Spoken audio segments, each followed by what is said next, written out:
Hello, je suis ravie de vous retrouver pour cette nouvelle vidéo qui sera un nouveau reading vlog, mais consacré à terminer mes sagas en cours.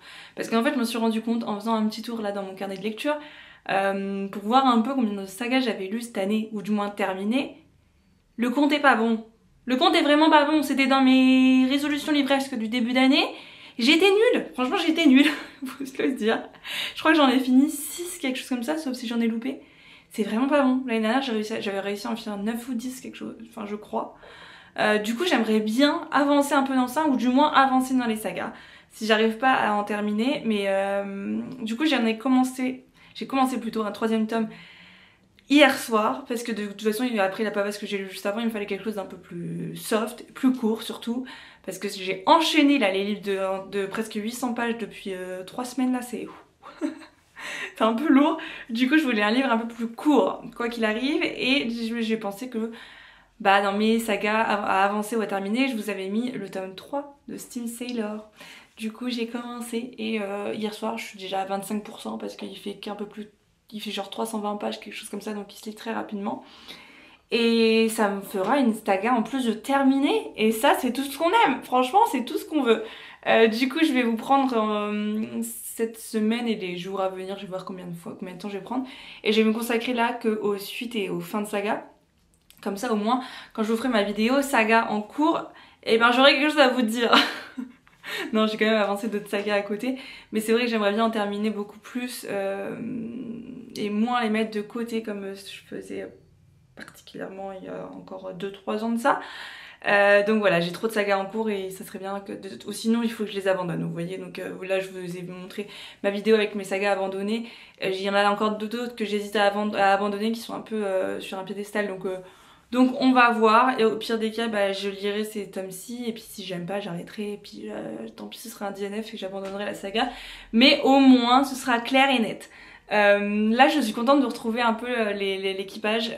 Il y a des nouveaux personnages du coup qu'on a rencontrés dans le tome 2, et d'autres qu'on avait peu vus, auxquels on s'intéresse un peu plus dans ce tome 3, et il y a de nouveaux enjeux.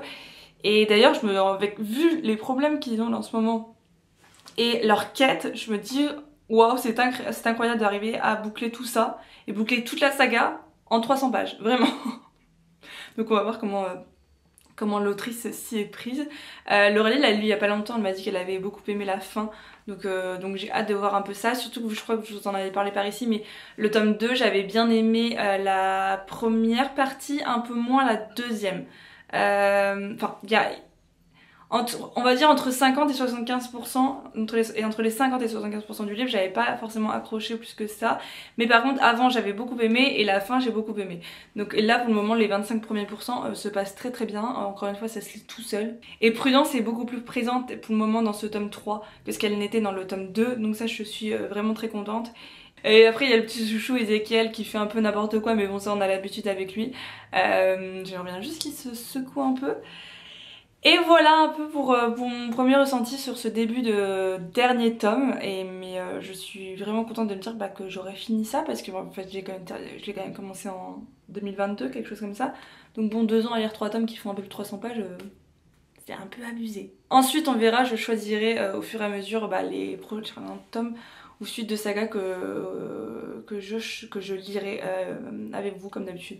Il y en a un autre là qui m'attend, mais c'est une grosse pavasse. J'ai regardé, il fait presque 600 pages et je sais pas si j'ai envie de me relancer dans un truc de 600 pages. En même temps ça me ferait terminer une duologie qui était dans mes sagas et suites de saga à terminer dans la vidéo que je vous avais tournée il y a pas si longtemps que ça. On va voir. On va voir si l'envie est présente ou pas. Mais de toute façon c'est un livre, quoi qu'il arrive, qui restera ici, donc autant que je le lise maintenant. Il va falloir que je me motive, voilà. Hello, je vous retrouve, on est dimanche 1er décembre, parce que j'ai fini depuis, en même temps ça n'a pas été très long, le tome 3 de Steam Sailor de Ellie S. Green, que j'ai vraiment bien aimé. J'ai passé un bon moment, j'ai pas eu de coup de cœur, peut-être parce que c'est passé après un coup de cœur, et que du coup on passe de l'adulte à de la jeunesse, donc forcément il y a des facilités scénaristiques, mais qui me dérange pas, parce qu'encore une fois on est dans la jeunesse, donc il faut savoir avoir les bonnes attentes au bon endroit, et je dois dire que je suis plutôt contente de la fin de Steam Sailor, des événements, etc., comment ça s'est passé. J'ai eu ce que je voulais en termes de romance, donc ça me va très bien. Sans que ce soit trop présent non plus, donc ça me va encore mieux. L'équipage va beaucoup me manquer, c'est vrai quand même, parce qu'en fait on a beau dire, mais vous savez, c'est encore une fois le trope de la fin de Family, donc on s'attache énormément à toutes les personnes. Et moi tu me mets des vieux monsieur tout bougon là, c'est bizarre à dire, mais ce sont mes personnages préférés. Je m'attache trop à eux en fait, genre je sais pas. J'ai envie de les protéger, ces petits messieurs. Et d'autant plus quand ils ont des... Ah, comment je peux dire, vous savez, leur seule famille en fait c'est leurs amis et c'est les gens qui se trouvent sur ce bateau. Enfin je trouve ça vraiment hyper touchant et voilà, je peux que être touchée. Et je trouve que c'est ce que l'autrice a très bien fait dans cette saga. J'ai beaucoup aimé également l'évolution de Prudence parce qu'elle prend beaucoup plus en maturité et en responsabilité dans ce tome 3. On voit qu'elle a grandi depuis le tout début du tome 1, vraiment. Elle est passée d'une toute petite fille qui avait peur de tout et de tout le monde à quelqu'un qui prend les choses en main et qui sait ce qu'elle veut et qui se bat pour l'avoir et qui se bat également pour sa famille, pour sa nouvelle famille. Donc j'ai trouvé ça hyper chouette. Et les nouveaux personnages que j'avais pas forcément apprécié tant que ça dans le tome 2 parce qu'en fait on s'était pas tant focalisé dessus et sans oser dire trop, pour un des personnages je trouve qu'on lui donnait des mauvais traits de caractère qui matchaient pas avec l'autre, avec la bande à côté. Et je trouve que là elle a, sans vous dire exactement qui, mais cette personne elle change dans Somme 3 et c'est pour ça que je l'accepte plus et que ça finalement on finit forcément par s'attacher à elle. C'est vrai que je dois dire que j'ai trouvé peut-être les événements de la fin un peu trop rapides. Vraiment la bataille de fin, ça allait dans tous les sens, du coup j'arrivais pas à me concentrer. Du coup c'était un peu compliqué. Vous voyez, autant... Tu vois, enfin c'est un parallèle qui est compliqué à faire parce qu'encore une fois de l'adulte jeunesse, mais du coup l'adulte il prend le plus le temps de décrire etc ce qui se passe. Là j'ai trouvé que c'était un peu brouillon par moments dans la bataille et je savais plus trop où regarder, j'ai l'impression d'être en dehors carrément et qu'il se passait plein de choses un peu partout, mais j'arrivais pas à me concentrer sur un endroit en particulier. Et c'est un peu ce que ça m'a fait dans cette scène, donc j'ai trouvé ça un peu dommage. Donc c'est juste la bataille de fin que j'ai moins aimée. Je pense que je partirais sur un 3,75 parce qu'encore une fois c'était pas la saga de mon cœur, vous voyez. C'était une trop bonne saga en jeunesse, mais peut-être que j'aurais pas dû mettre autant de temps à les lire et peut-être que du coup j'aurais été beaucoup plus encore happée par l'histoire, par les personnages et je me serais encore beaucoup plus attachée à eux. Voilà, j'ai pas eu, même si je les ai beaucoup aimés, j'aurais aimé vraiment ressentir le fait que ce soit ma deuxième famille encore une fois. Et il y a des moments c'est vrai que c'est pas forcément ce que j'ai eu par rapport à des événements qui se sont passés. J'ai pas forcément été touchée comme j'aurais aimé l'être tout simplement. Donc voilà, mais moi quoi qu'il arrive, si vous aimez lire de la jeunesse, de la fantasy, je vous le conseille carrément parce que même que ce soit pour vous, que ce soit pour vos enfants, cousins, cousines, tout ce que vous voulez, je pense que ça ne peut que plaire aux jeunes vraiment qui aiment l'aventure. Faut savoir que la romance n'est pas trop présente, donc je trouve ça également très très chouette dans cette saga parce qu'encore une fois ça reste de la jeunesse et pas trop du young adulte, donc je pense que c'est ce pas entre les deux qui aurait fait qu'il y aurait plus de jeunesse si c'était plutôt du young adulte. Donc moi ça me va vraiment très très bien comme ça. Et puis voilà, je sais qu'il y a une nouvelle inédite qui avait été rajoutée dans l'édition intégrale avec les 3 tomes, donc je sais pas si on peut la trouver ailleurs. N'hésitez pas à me dire, je sais pas du tout, je me suis pas du tout renseignée et je sais même pas de quoi parle cette nouvelle, donc je sais pas si elle est indispensable ou pas. Mais voilà, tout ça pour dire que de toute façon je resterai aux aguets concernant les sorties de cette autrice, donc de Ellie S. Green, parce que je m'étais procuré à l'époque son album jeunesse sur Noël que j'avais trouvé très très chouette et que je garderai quoi qu'il arrive pour des enfants de la famille, peut-être mes enfants plus tard, on ne sait jamais. Donc voilà pour celui-ci. Et du coup on est toujours quand même dans ce reading vlog où on avance dans les sagas en cours, où on en termine. Donc là j'ai quand même terminé 2 sagas de suite, vous savez pas pour le livre d'avant, mais ça va venir dans la vidéo bilan lecture du mois de novembre. Mais là j'ai vraiment fini 2 sagas de suite, donc je suis très très contente. Parce qu'en fait j'avais mal compté, je sais pas ce que j'ai foutu, mais là avec cette saga que je viens de finir, je suis qu'à 6. Donc c'est vraiment pas beaucoup. Après je pense que j'ai pas fait encore mon bilan saga, je vous le ferai soit au tout début de janvier 2025, soit la fin de l'année 2024, je sais pas encore. Je vais voir dans le planning de vidéo comment ça se passe. Mais ouais, j'en ai fini que 6 et je pense que j'en ai avancé pas mal, j'espère, je croise les doigts.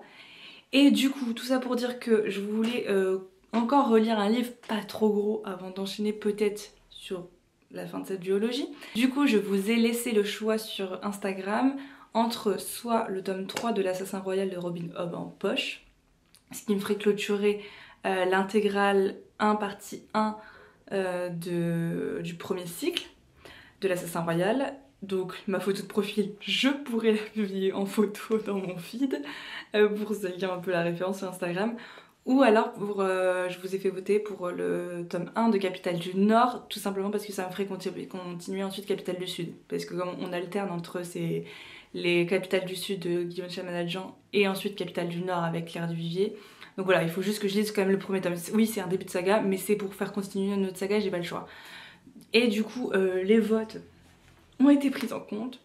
Avec 108 votes, vous avez été une majorité à voter pour, on le verra pas, un peu c'est l'ancienne édition, l'Assassin Royal en poche, donc le tome 3 de Robin Hobb. Donc bon, je pense que vous avez compris que je voulais continuer et terminer des sagas en cours. Bon après même si l'Assassin Royal est terminé, ce sera pas avant des années, j'en sais rien. Mais bon, au moins ça me fera terminer le premier intégral et ça c'est super parce que je l'ai commencé quand même il y a 2 ans, 1 an, je sais plus exactement.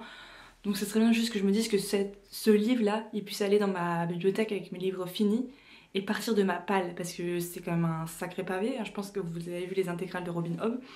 Du coup ça me va. Je vais lire je pense quand même Capitale du Nord ce mois-ci, je vais tout faire pour le lire. Pourquoi pas avec l'Oralie, on verra, on se mettra d'accord. Mais ce choix me va. Voilà, je suis contente parce que ça m'oblige à continuer Robin Hobb. Et du coup ça me fait enchaîner là, adulte, jeunesse, adulte. Donc ça me va très bien. Comme ça peut-être qu'après je virerai Young Adulte, j'en sais rien, je verrai. Pas de plan sur la comète. Mais voilà, du coup je vous reprendrai. Vous le savez, j'ai bien aimé le en poche, le tome. Le tome 1, ça allait, mais j'avais pas aimé autant que ce que j'espérais. Le tome 2 a rattrapé la chose, j'avais vraiment bien aimé Fitz et j'avais vraiment bien aimé la tournure de l'histoire. Et donc là on va voir avec le tome 3 si ça confirme ou pas ce que j'avais aimé dans le tome 2, donc on verra bien. Et si je me souviens des événements du tome 2, je crois que je l'ai lu cette année quand même, mais en début d'année, quelque chose comme ça, donc bon, on verra bien. Donc je vous reprends plus tard dans la semaine prochaine et on va voir comment j'avance en décembre dans tout ça. À toutes. Et là je vous retrouve, on est mercredi 4 décembre. Du coup j'ai débuté en poche le tome 3 de l'Assassin Royal de Robin Hobb, le 9 du crépuscule, quelque chose comme ça, je ne sais plus le titre exactement. Et ma foi je suis déjà à 51% je crois. Du coup il me reste juste la seconde moitié à lire. Et je dois dire que je suis contente d'arriver dans cette seconde moitié parce que je pense que ça va enfin se bouger. En fait c'est un peu ce que je reprochais aux 2 premiers tomes en poche, encore une fois. Je pense que si je l'avais lu peut-être le tome entier comme il avait été sorti en anglais, peut-être que j'aurais pas eu cette impression. Mais j'en peux plus d'être coincée dans ce château. J'en peux plus. Je veux que Fitz bouge de ce château. Et j'espère que c'est ce que je vais avoir dans la seconde moitié de ce 3e tome. Parce que là il s'est passé un événement qui fait qu'il doit enfin sortir de ce château. Je vous jure j'en pouvais plus. Autant j'adore les complots politiques, etc. Parce qu'il y en a énormément où ça se passe, donc à Castelserre. Je sais plus, j'ai plus exactement le nom. Autant là, ça tourne toujours en... J'ai l'impression que ça tourne en rond en fait. C'est toujours les mêmes personnes qui font chier le monde, qui font en sorte que Fitz se sente plus bactère. Enfin, en fait, j'ai l'impression d'avoir un retour... Le tome 2 là, j'aimais bien la position dans laquelle il était, parce qu'il était soutenu par le prince, donc le roi servant Vérité. Sauf que là, il s'est passé un événement qui fait que Fitz se retrouve encore une fois presque tout seul, ou du moins laissé pour compte. Et il a beau avoir des gens qui l'aiment, qui le soutiennent, je trouve qu'il n'est pas assez soutenu. Enfin franchement il me fait vraiment beaucoup de peine. Je trouve que son entourage n'est pas assez là pour lui, sauf pour l'enfoncer ou pour lui dire tu fais ça mal, tu fais ça mal. Enfin ça va, en fait c'est encore un jeune homme, il apprend, il a appris sur le tas. Je pense le mec c'est bon, il a assez, je sais que c'est pas fini, loin de là, hein, parce que c'est que le début de la saga, mais je pense qu'il a assez trimé dès son adolescence en fait, même dès son plus jeune âge, donc à un moment donné, laissez-lui du lest, enfin vraiment les autres personnages m'énervent en fait avec lui, et bref, et du coup là je sais que ça va un peu commencer à se bouger, donc je suis vraiment contente. Je suis pas non plus très fan de sa relation, enfin je veux pas dire mais avec qui, mais d'une relation amoureuse, je suis pas du tout fan des deux ensemble. Et là il y a eu une action où je me suis dit, en fait ça aurait été l'homme qui aurait fait ça sur la femme, ce serait pas passé, vous voyez. Et là je trouve que c'est passé vraiment trop facilement et je trouve ça dommage. Bon, encore une fois je pense qu'il y a aussi l'époque à laquelle ça a été écrit. Bon voilà, peut-être que c'était un peu pour inverser les rôles, mais je trouve que c'était même pas nécessaire, enfin vraiment pas. Et je trouve que la réaction qu'a eu Fitz est très... en fait ça prouve encore une fois les bonnes valeurs qui lui ont été inculquées. Mais bon bref, j'en dirai pas plus. Si vous voulez, on pourra en parler par message sur Insta si ça vous titille de savoir de quelle scène je parle exactement. Mais voilà un peu, j'aime bien Fitz, mais c'est vrai que les personnages secondaires là me déçoivent un peu par rapport à leur relation et à tout ce qui se passe par rapport à lui et par rapport à la vie dans le château. J'ai l'impression qu'il y a énormément de secrets, il y en a qui commencent à nous être révélés, donc ça c'est cool, mais arrêtez de vouloir lui cacher plein de trucs. Genre vraiment le mec donne sa vie pour vous, donc en fait redonnez-lui un peu la faveur, vous voyez. Ça m'énerve, j'ai l'impression que c'est que d'un sens à chaque fois et que lui, il en tire rien, il en gagne rien, à part de devoir donner sa vie, pour une cause en plus dont il connaît même pas tous les aboutissements, je trouve ça trop dommage en fait. Genre vraiment faites-lui confiance un peu, genre c'est un bon gars et ça m'énerve qu'il soit si mis de côté, genre vraiment il me fait beaucoup de peine dans ce début de saga et donc on va voir comment ça va évoluer dans cette seconde moitié, mais voilà un peu pour ça. C'est vrai que là vraiment j'aimerais qu'il se passe quelque chose pour la fin. Après je me dis c'est une fin vraiment d'un vrai tome, donc je pense qu'il va se passer quelque chose qui va faire en sorte que je sache si oui ou non je continue cette saga, vous voyez. Là je suis vraiment encore indécise et c'est dommage parce que je sais que c'est une saga et c'est un univers qui a l'air énorme, qui a l'air hyper prometteur et tout. Mais j'ai d'autres livres, j'ai d'autres sagas que je veux lire qui me font beaucoup plus envie. Et là, je veux que cette seconde moitié me donne ce qu'il faut pour me donner envie de continuer. Voilà, c'est tout ce que j'ai à dire. Après, je sais qu'il y en a plein, tous ceux qui ont voté, déjà, il y avait une majorité écrasante pour l'Assassin Royal, c'était 68%, je crois, avec plus d'une centaine de votes. Donc voilà, mais... quand même, moi il me fendrait plus et j'espère que j'aurai plus et donc du coup je vous reprendrai à la fin de ce troisième tome. Et on verra bien, je croise les doigts. She stole a smile and my heart responded. She's everything I never knew I wanted. And money won't buy her happiness. Yeah, she's my kind of glamorous.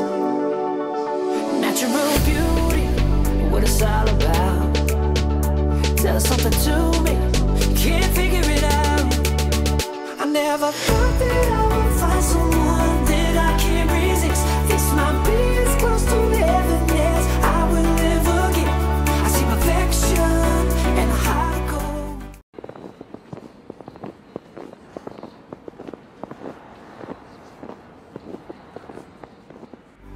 Always got my attention, beautiful soul.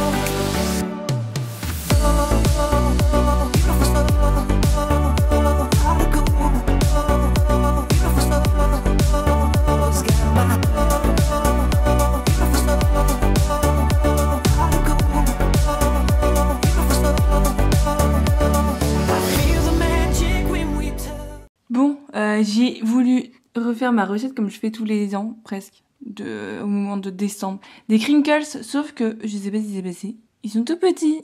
Ils ont pas voulu grossir. Du coup, c'est des mini crinkles. Et pour ceux qui connaissent pas, c'est juste un mélange entre un brookie, j'allais dire, voilà, c'est un brookie. Entre un cookie et un brownie. Et donc c'est dur à l'extérieur et c'est plus mou à l'intérieur. Et ça fait tout l'effet craquelé et blanc. Ah, c'est avec le sucre glace qu'on rajoute juste avant la cuisson. Mais voilà un peu. Je vais les goûter pour le goût. Ça va être bientôt l'heure du goûter. Dans pas très longtemps. Donc je vais pouvoir les tester. On verra bien. ce serait un crash test avec vous. Bon, crash test, mais pour vous dire, ils sont vraiment très petits, ça me tue. J'ai pas pu faire comme je faisais habituellement parce que j'avais pas de batterie électrique ici, donc j'ai pas pu monter les yeux en neige. C'est compliqué d'avoir du sucre blanc. Je pensais pas que c'était si compliqué d'avoir du sucre blanc dans une vie avant d'arriver à Montréal. Voilà. Et qu'est-ce que j'ai fait aussi sans? Je sais plus. Mais bon, bref, on va voir.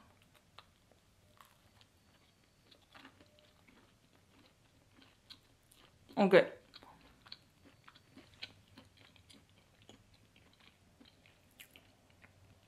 Un peu sec, mais quand même croquant à l'extérieur. Ils sont quand même restés moelleux à l'intérieur. Ça va. Sachant que je déteste cuisiner, je ne sais pas cuisiner. Vraiment, c'est un truc qui me fait. Qui m'embête dans la vie.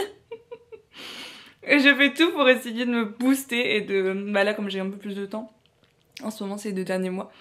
Voilà, je me suis dit c'était le moment. Bon, je suis contente, au moins, ils sont bons, c'est le principal. Hello, je vous reprends, nous sommes vendredi 6 décembre et je vous reprends, c'est bien sûr, puisque j'ai fini le tome 3 en poche de l'Assassin Royal de Robin Hobb.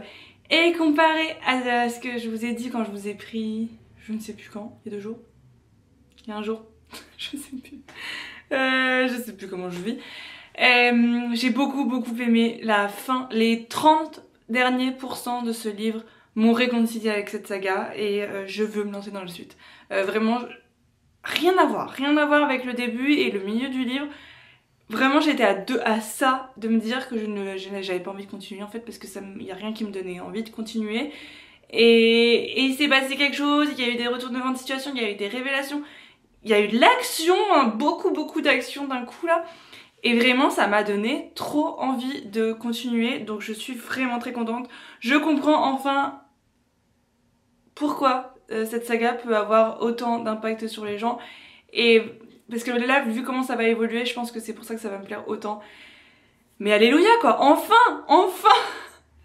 J'avais trop peur de me dire, mais je vais passer à côté d'une des plus grosses sagas de fantasy au monde. Parce que j'accroche pas au premier tome quoi. Parce que c'est le premier tome de l'intégrale, le premier intégral. Et ouais, oh là là, ça me frustrait de ouf. Et là du coup ça me rassure. Bon après j'espère juste que j'aurai pas encore ce même temps d'adaptation avec les premiers tomes de la première époque, parce que du coup là vous savez j'ai lu 1, 2, 3 en poche pour la première partie de la première époque, et du coup il faut que je lise la deuxième partie de la première époque toujours, mais il y a encore 3 tomes, donc j'espère juste que les tomes 4 et 5 seront pas trop longs, surtout le tome 4 en termes de mise en place, parce que sinon ça va être très chiant et je vais encore mettre je ne sais combien de temps à lire la suite.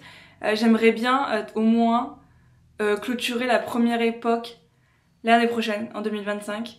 Et puis de toute façon, après, je crois... Alors, je sais plus l'heure de parution. Je sais plus si ensuite, il faut que je lise Les Aventuriers de la Mer ou s'il faut que j'enchaîne avant avec l'époque 2 de l'Assassin Royal. Je ne sais plus. Je me renseignerai. Je vous en dirai plus quand ce sera le moment de les lire parce que bon, on n'y est pas encore. J'ai déjà l'intégrale...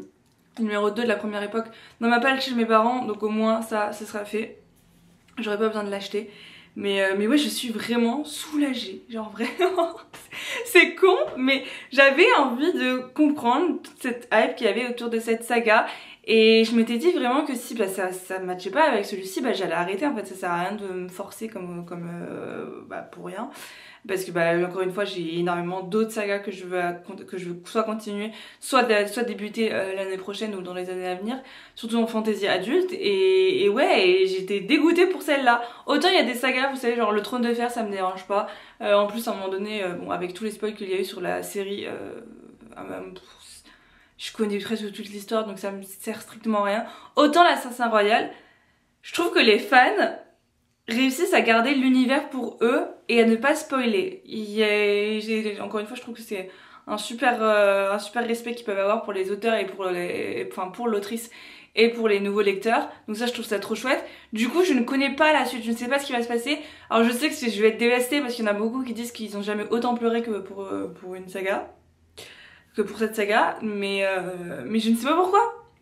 Donc moi ça me va très bien, et toutes les sagas, genre l'Assassin Royal, le Fou et l'Assassin, les Aventuriers de la Mer, je ne connais pas l'intrigue. Enfin un minimum pour les Aventuriers de la Mer. Je sais qu'il y a des bateaux volants, etc. Enfin des bateaux qui ont... Ouais, je sais pas, ou des pouvoirs ou des trucs comme ça, je sais plus exactement. Mais voilà, pour vous dire à quel point j'en sais limite rien du tout. Et c'est comme ça que je voulais me lancer dans une saga qui était autant hypée, parce que sinon j'avais peur d'avoir trop d'attentes. Donc voilà, me voilà rassurée. Et tout ça pour dire que j'ai avancé dans une nouvelle saga. Et ça c'est très très chouette, surtout que c'est vraiment une saga que j'ai commencé...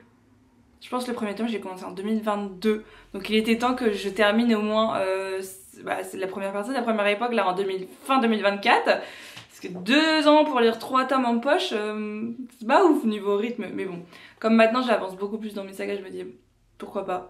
Ce serait bien que je sois à plus d'un tome en poche par an. Sinon c'est pas comme ça que je vais avancer dans cet univers. Mais maintenant que je lis beaucoup plus de fantasy adulte, je pense que ça va le faire. Donc voilà, alors je sais pas encore ce que je vais lire ensuite, mais ça va toujours être dans le cadre de cette vidéo.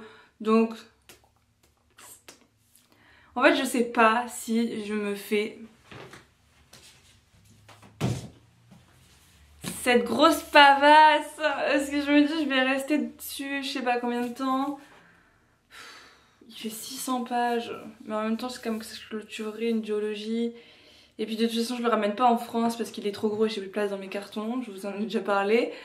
Je sais pas, je ne sais pas, et je sais pas si là j'ai envie de le lire. Parce que j'hésite aussi à lire, comme je vous avais dit, Capitale du Nord pour pouvoir enfin avancer dans cette saga, donc le tome 1, pour ensuite enchaîner plus tard sur le tome 2 de Capitale du Sud. Je vais voir. De toute façon je reprendrai le prochain clip, vous verrez ce que j'ai commencé.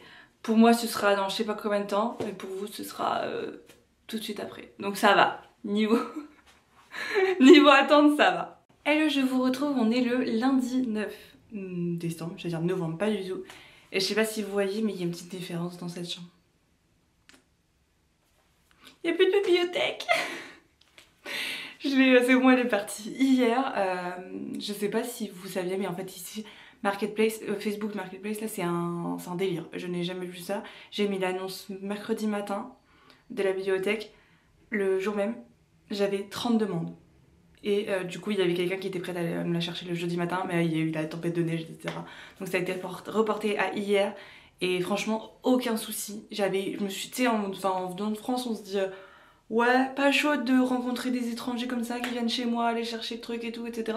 Et en fait, ça se fait tout seul. Les gens sont hyper bienveillants. Donc franchement, aucun souci. Donc je suis contente, ça m'a rassurée parce que j'ai encore la commode à vendre, mon bureau à vendre, un tapis, mon lit.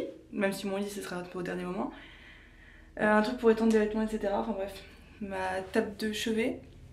Voilà, il me reste encore quelques trucs, donc je vais m'occuper de ça dans les deux prochaines semaines qui arrivent là, et puis on va voir un peu. Je garde aussi un peu des livres, ceux que je garde sûrs pour les emmener après à mes parents dans leurs valises et dans les miennes, etc. Il faut que je fasse ma valise aussi. Une de mes 2 valises cette semaine que je vais faire, et il faut que je garde l'autre quand je partirai à Tremblant, donc quand on fera le séjour pour Noël, etc. avec mes parents et mon frère. Et puis voilà, j'ai commencé à ranger un peu, je commence à faire du tri. Donc on va voir, ça commence à... En même temps ça arrive là, hein. C'est dans moins d'un mois, enfin dans un mois en fait je serai de retour en France, donc ça fait trop bizarre après 1 an et 3 mois à l'étranger. Mais voilà, c'est pas pour ça que je vous reprends de base. C'est pour vous dire que du coup, suite à ma lecture de l'Assassin Royal, le tome 3 dont je vous ai parlé, attendez, oui je vous ai dit ce que j'en avais pensé sur la fin. Du coup j'ai choisi ma lecture quelques jours après, parce que je sais pas, j'avais pas envie de lire... Du coup j'ai continué la saga, j'ai l'impression d'un mélange entre saga et série. La série sur Disney+, je sais pas si vous connaissez, qui est sortie il y a un bout de temps quand même, mais la saison 3 je crois est sortie cette année ou l'année dernière. C'est Only Murder in the Building, je sais pas, je vais vous mettre la fiche par ici. J'adore, mais franchement je me tape des barres tous les épisodes, c'est incroyable. C'est avec Selena Gomez et 2 acteurs qui jouent le rôle de petits vieux, dont un qui est metteur en scène, l'autre qui est de base une star dans une série télévisée américaine qui était très connue à l'époque, mais bon bah voilà, que maintenant qui n'y travaillait, enfin jusque maintenant qui ne travaillait plus. Et le rôle de Selena Gomez, donc qui joue une jeune fille qui est dans qui est dans l'appartement de sa tante pour le rénover. Donc voilà, en fait c'est un peu, on les suit un peu tous les trois et en fait il y a un meurtre qui s'est passé dans leur gros building, c'est un gros appart à New York et il y a toujours plein d'histoires, donc c'est un peu les petites querelles entre voisins, mais en même temps ils vont résoudre un meurtre en tant que débutants et à côté de ça ils vont aussi créer un podcast autour de la résolution du meurtre. C'est hyper drôle. Vraiment, je me tape des barres mais tout le temps. Les petits vieux là, je les adore, c'est mes préférés. Ils ont des réflexions à chaque fois, mais je suis morte de rire. En fait, c'est hyper décalé et il y a beaucoup de second degré. Et parfois ça peut être un peu, c'est pas cringe, c'est pas le mot, mais ça peut être un peu what the fuck, vous voyez, mais c'est le but de la série. Et en fait ça me fait penser un peu à The Good Place, c'est que j'avais adoré à l'époque cette série, bah voilà. Bref, si vous ne connaissez pas, je ne peux que vous le recommander. Si vous aimez un peu tout ce qui est Cozy Murder, Cozy Mystery, je pense que ça pourrait vachement vous plaire. Mais c'est pas le sujet, parce que du coup j'ai terminé la saison 2 il y a 3 jours, quelque chose comme ça. Et du coup je me suis lancée dans ma nouvelle lecture et je suis déjà à 52% parce que ça se lit terriblement vite. Je ne me souvenais plus que ça se lisait si vite. Donc je me suis lancée dans Capitale du Nord de Claire Duvivier, donc le tome 1 de Citadin, enfin le tome 1 c'est Citadin de Demain, Aux Forges de Vulcain. Vous savez, je vous avais fait choisir sur Instagram entre l'Assassin Royal tome 3 ou celui-ci, et même si on pourrait croire que c'est un tome 1, c'est un tome 1, mais je veux dire, vous savez, qu'il y a cette alternance entre Capitale du Sud de Guillaume Chamanadjian et Capitale du Nord. Du coup, pour relire le tome 2 plus tard de Capitale du Sud, il fallait bien que je me lance dans ce tome 1, et je dois dire que je suis plutôt surprise par l'écriture de Claire Duvivier dans celui-ci, parce que je connaissais Claire Duvivier, comme vous savez, je l'ai lu je sais plus, son one shot en SF jeunesse à l'école des loisirs, là il y a peu, mais je me souviens plus du titre, je sais plus. Bref, j'ai lu celui-ci qui m'avait énormément plu et j'ai l'impression là de découvrir une autre plume encore. J'ai pas l'impression de retrouver la plume de Claire Duvivier, donc c'est très perturbant comme sentiment. Et c'est également le fait que, même si j'ai lu le tome 1 de Capitale du Sud il y a maintenant, j'ai vu que c'était il y a plus de 2 ans, c'était en janvier 2025, ça fera il y a 3 ans, donc pour vous dire. Donc les souvenirs sont pas forcément là, mais comme c'est une autre partie de l'univers, ça m'embête pas tant que ça.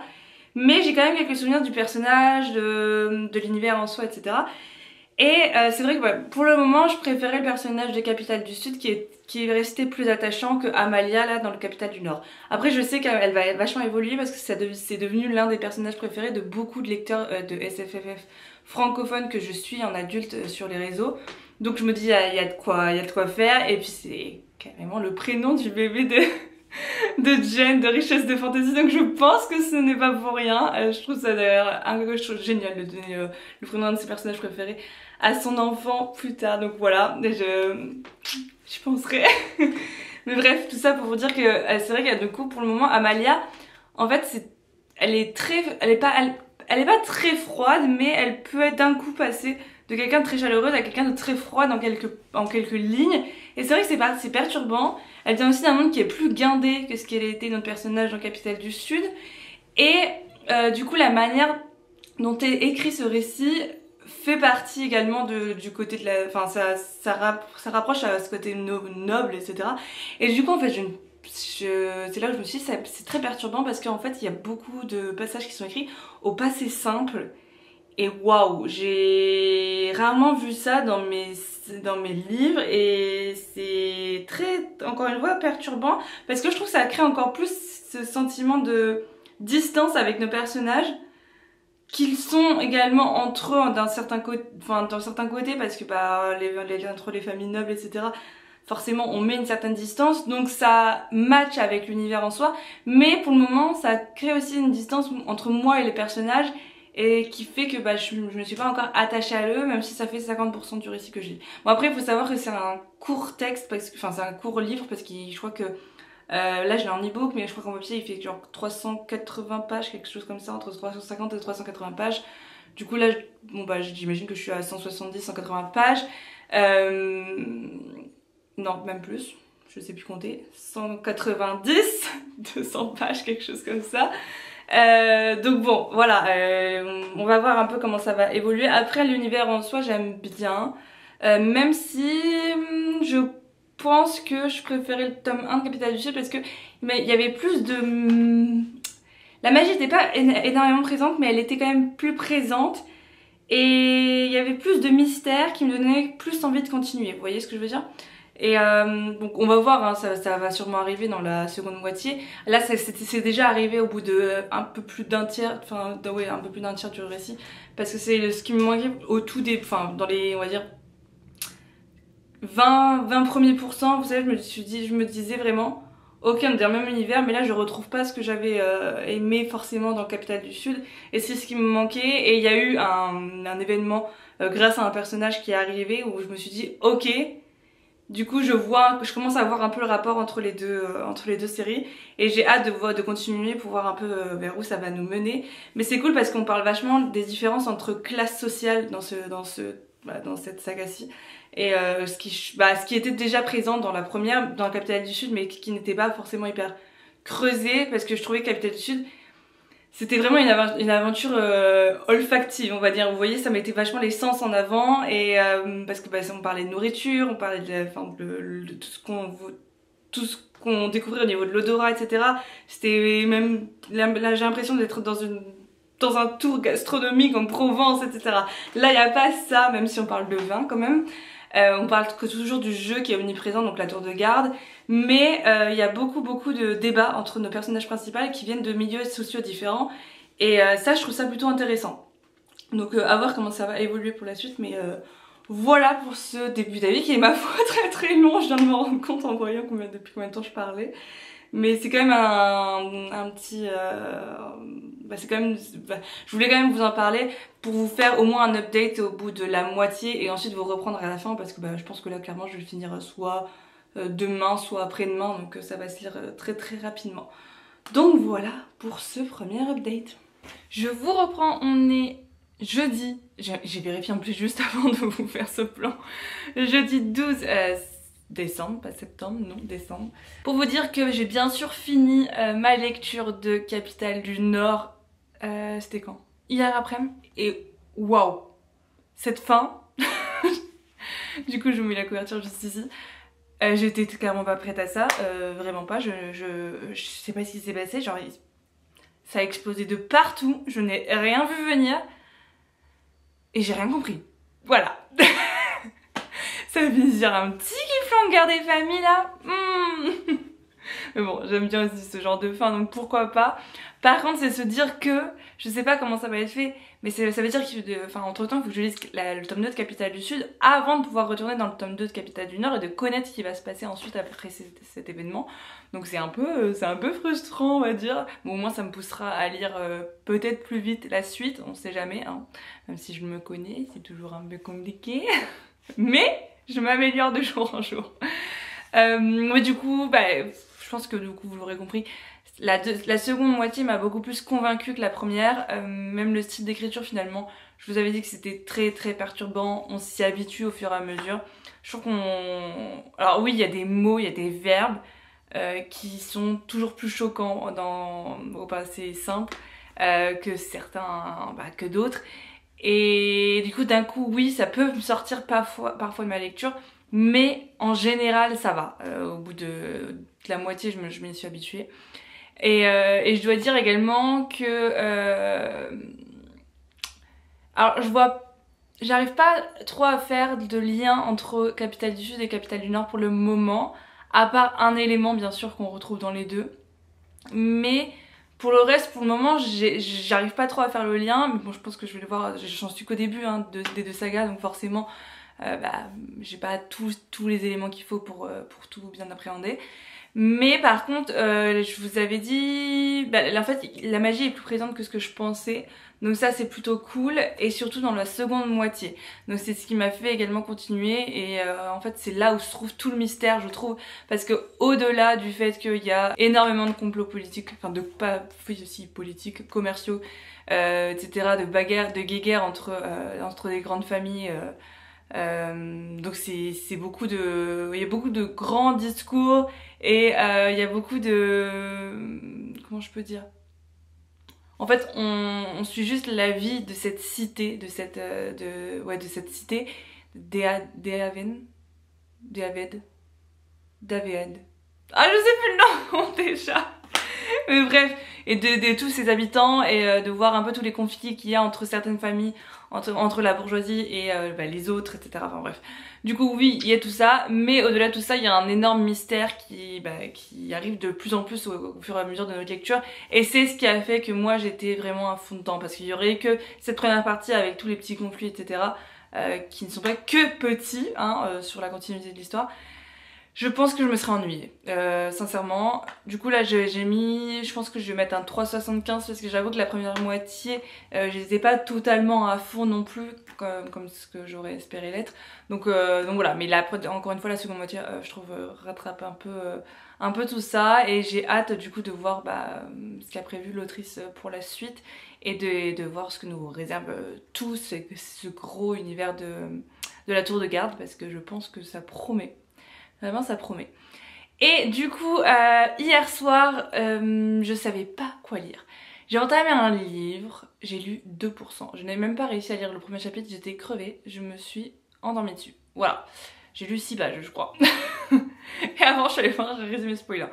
Mais parce qu'en fait je voulais que ce soit la dernière lecture de ce vlog parce que je pense que sinon il va être trop long. Et j'aimerais bien le clôturer avant que mes parents arrivent ici. Du coup, je suis partie sur un petit livre, vraiment très petit, que j'ai dans ma palle depuis 2 ans et demi, je pense. Parce que j'ai dû l'acheter au moment de sa sortie, je sais plus. 2 ans et demi. J'ai lu le premier tome à la sortie. C'est une saga en 6 tomes qui a fait un tabac au moment de sa sortie puisqu'il y avait un tome qui sortait tous les mois. Si je vous dis chez Monsieur Toussaint l'ouverture, bref, je pense que vous l'aurez compris. J'ai enfin décidé de continuer la saga. On la verra pas du tout, du coup je mettrai la couverture dessus. Blackwater de Malcolm McDowell. Oui, il était temps. J'ai vu qu'il y avait un petit résumé au début, bon, qui fait une page et demie, donc je sais pas si ça a beaucoup m'aider. Mais en même temps, voilà, le premier tome faisait 200 pages, c'est des poches, donc ça se lisait hyper vite. Même ma mère, je l'avais fait lire à ma mère quand on était en vacances à Annecy, autour du lac d'Annecy. Donc voilà, c'est une série qu'on avait commencé toutes les deux et aucune de nous deux n'a continué alors qu'on aimait bien toutes les deux. C'est contrairement à ce que beaucoup disaient, c'était pas pour le moment de ce que j'ai lu, c'était pas tant horrifique que ça. C'est plus atmosphérique. Mais on verra bien. J'avais pas eu un coup de cœur sur le premier tome parce que c'est trop court, enfin il se passe pas grand chose non plus, il y a énormément de mystères et peu de réponses qui nous sont apportées au tout début, mais c'est normal sur une saga de 6 tomes. Et les personnages étaient pas mal, en fait juste intrigants, genre on s'attache pas directement à eux mais ils sont juste intrigants. Et puis je sais que tout le monde dit que plus on avance dans la saga, meilleur ça devient. Donc j'avoue que j'ai hâte de la continuer. Et je voulais absolument continuer une saga que j'avais en papier chez moi. Du coup je me suis dit bon pourquoi pas celui-ci parce que pour le coup cette saga c'est le tome 2, c'est le dernier tome que j'ai en papier chez mes parents donc voilà, je sais qu'au moins j'aurai avancé dans ma palle papier en retournant en France. Donc voilà un peu pour ma nouvelle lecture et puis de toute façon je pense que je vais vous reprendre à la fin parce que clairement là sur Liseuse il fait 150 pages donc je sais que je vais le lire extrêmement vite. Donc voilà, je prends... Waouh. Ah non attendez, avant je vais vous montrer. Vous savez, on reçoit des goodies Fairyloot dans les box, etc. Et un jour j'avais reçu un kit de points de croix avec pour le livre The Crimson Moss de Kristen Ciccarelli et il y avait du coup il nous faisait faire un papillon de nuit, etc. Trop beau. Et moi j'avais jamais fait de points de croix, ou alors je crois que j'en avais fait avec ma grand-mère quand j'étais très jeune. Du coup là j'ai réappris. Bon c'est pas hyper beau de près mais je m'en sors pas si mal. Regardez, C'est beau hein. En fait bah du coup il y a tout le dessin qui est déjà fait et vous avez juste à remplir avec les couleurs etc. Et on a un petit guide. Mais j'aime trop. Donc là il me reste juste le doré sur une partie là. Tout là. Et puis après c'est juste tout ce qui est vide etc. Je le ferai quand même avec du fil noir. Parce que bah eux ils ont prévu du fil noir pour ça. Mais voilà, je le trouve trop beau. Et du coup bah à la fin je pourrais enlever la partie noire et juste l'accrocher ici. Et du coup depuis j'en ai acheté 2 ici dans les boutiques de souvenirs de déco et tout à Montréal. Parce que ça se fait beaucoup. Avec je sais pas, je me suis retrouvée des passions dans tout ça, dans tout ce qui est... je trouve plus le mot. Loisirs créatifs, voilà exactement, avec le coloriage, ça. Mais bref, j'aime bien, ça m'occupe le soir, je mets ça avec des vidéos YouTube, etc. Donc voilà, je suis contente, je devais vous le montrer. Je vous retrouve, on est vendredi 13 décembre, tout simplement pour clôturer ce reading vlog parce que je pense qu'il a assez duré, je sais pas du tout combien de temps il aura duré. J'ai juste pour le moment mis les rushs sur mon ordi, je les ai pas encore exportés, je m'occuperai du montage cet après-midi. Bref, vous vous en foutez dans un café, ça va être génial, j'adore ces moments. Mais du coup je préfère l'arrêter ici tout simplement parce que j'ai fini hier Blackwater, oui. Je sais, c'est le lendemain où je vous disais que je l'avais commencé. Mais en même temps, c'est Blackwater, ça se lit tout seul. Ça fait 200 pages, je crois, en poche, quelque chose comme ça. Donc sur liseuse, moi, sur ma liseuse, ça faisait 150 pages. Donc voilà, ça s'est lu tout seul. Et je suis vraiment contente parce que j'ai bien aimé retrouver la famille Casquet. Tous les mystères, etc. autour d'Elinor. Et de la rivière de Perdido, de tout ça, enfin des deux rivières, Blackwater et Perdido, etc. On est encore vachement dans le flou sur ce qui se passe et sur le côté fantastique. Il y a un côté horreur qui s'est mis là-dedans parce qu'il y a une scène hyper dégueu. Oh, dégueu qui a eu lieu pendant ce tome 2, vraiment. Je m'attendais pas du tout à ça et du coup je comprends mieux le côté un peu plus horrifique qui peut ressortir parfois dans certains des récits de Michael McDowell parce que là pour le coup c'est pas que ça faisait peur, c'est juste que c'était glauque et dégueu, j'ai pas d'autres mots, enfin vraiment je lisais, j'étais comme ça. Voilà. Mais ça se lit encore une fois tout seul, c'est chouette parce que ce que je me suis dit, en termes de construction de récit, ça peut faire penser un peu à Anne de Green Gables, parce que c'est plein de petites... En fait, on les suit au fur et à mesure des années, avec des laps temporels parfois, mais ça m'a pas fait le même effet. Autant Anne de Green Gables, à un moment donné, je m'ennuyais. Enfin, vraiment, je trouvais qu'il se passait rien, etc. Autant là, dans Blackwater...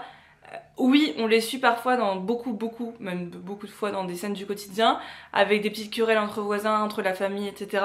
Mais je sais pas, je trouve ça hyper intéressant parce que on en apprend vachement sur l'époque, parce que ça traite de beaucoup de sujets, hein. On voit les différences entre les classes ouvrières, il y a encore beaucoup de racisme.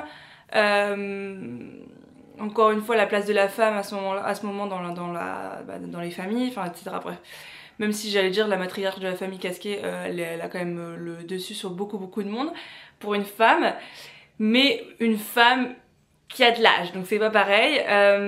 Bref, ça traite de pas mal de sujets et du coup je trouve ça bien fait parce qu'il y a à chaque fois, l'auteur arrive à mettre un petit mystère qui fait ressortir ce côté fantastique de nulle part, vous voyez, mais on se dit, ok, c'est vrai, c'est pas juste une histoire contemporaine, enfin ou historique, où on suit une famille, etc. C'est qu'il y a vraiment une part de fantastique à chaque fois qui pop et qui nous fait rappeler le pourquoi du comment on reste intrigué et on veut en savoir plus. Et je trouve c'est ce qui est très chouette avec cette saga. Et puis encore une fois, enfin vous l'avez vu, je l'ai lu en quelques heures, donc ça se lit vraiment tout seul. Donc du coup je sais que là, une fois en rentrant en France, parce que j'ai que les 2 premiers tomes en papier, une fois en rentrant en France, je me procurerai sans hésitation les tomes suivants avec même plaisir et j'avancerai enfin dans cette saga parce que pour le coup je veux en savoir plus. Donc voilà pour cette vidéo, je pense que c'était pas mal, on a quand même avancé, terminé des sagas pour cette fin d'année, donc je suis vraiment très contente, surtout des sagas Enfin Blackwater ça faisait 2 ans que j'avais lu le tome 2. Capitale du Nord du coup ça faisait presque 3 ans que j'avais lu le tome 1 de Capitale du Sud. Enfin voilà, on est pas mal. L'Assassin Royal, je les avance mais il faudrait que j'avance plus vite. Parce que là si je fais un tome poche par an, on n'est pas avancé dans la saga. Mais du coup ça m'a redonné l'envie d'avancer dans la suite. En fait c'est que là c'est que des... C'est trop bien parce que j'ai lu des tomes qui m'ont tout le temps donné envie de continuer. Parce que autant qu'il y a certaines sagas où je me dis ouais bon j'aime bien mais est-ce que j'aimerais continuer très vite, je sais pas. Autant là quoi qu'il arrive pour toutes les sagas que j'ai lues, je me dis j'ai envie de continuer au premier semestre de l'année prochaine quoi. Donc de pas trop prendre mon temps et surtout de me procurer la suite parce que encore une fois je ne les ai pas en papier pour le moment en France. Donc voilà, je suis très contente d'avoir fait cette vidéo, ça m'a motivée là, ça m'a remis un petit boost pour la fin d'année pour avancer dans mes sagas ou en terminer. Donc je pense que c'est un reading vlog, enfin c'est une catégorie de vlog que je continuerai à faire l'année prochaine et comme ça on se motive entre nous là d'avancer nos sagas parce que c'est bien beau d'en commencer mais après on se retrouve avec 40-50 sagas en cours, ce qui me fait dire que la vidéo des sagas en cours finie etc à jour, je vous la ferai, bah là je vais la tourner dans les jours à venir, donc vous l'aurez soit avant la fin de l'année soit au tout début de l'année prochaine. Je vais voir un peu avec le planning de vidéos que j'avais prévu. Donc voilà, j'espère que ça vous plaira, j'espère que cette vidéo vous aura plu. Comme d'habitude, n'hésitez pas à me dire si vous avez déjà lu les livres dont je vous ai parlé, si vous avez aimé, si vous n'avez pas aimé, etc. N'hésitez pas à m'en parler dans les commentaires. Ou alors si vous aimeriez vous lancer dans certaines des sagas, et ce n'est toujours pas fait. Donc voilà, moi je vous fais de très gros bisous et je vous dis à bientôt pour une nouvelle vidéo. Bye bye.